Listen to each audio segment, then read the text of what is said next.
Hey everyone, it's Dorothy from crazyforcrust.com and welcome to my kitchen. Today I'm going to show you how to make an easy cranberry champagne punch that's the perfect recipe to serve at all of your holiday parties. This recipe starts with champagne. Use your favorite champagne. I like to use a less sweet one if possible, or you can use Prosecco. Open it carefully by twisting the bottle, not the cork.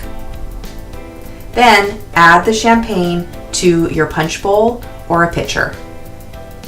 You're going to want to make this right before you serve it so it stays bubbly.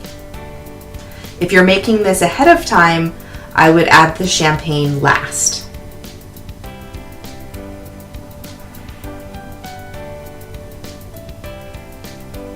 Let the bubbles die down, and then you're going to add the other ingredients to this delicious punch recipe. You're going to add vodka. If you have cranberry vodka, that would be delicious. Then add some triple sec, which is orange liqueur,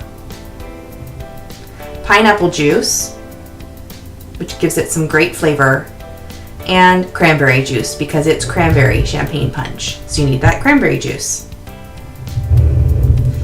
Then I add some fresh cranberries and I serve it. Serve it to your guests in wine glasses. It's the perfect cocktail recipe for all of your holiday parties.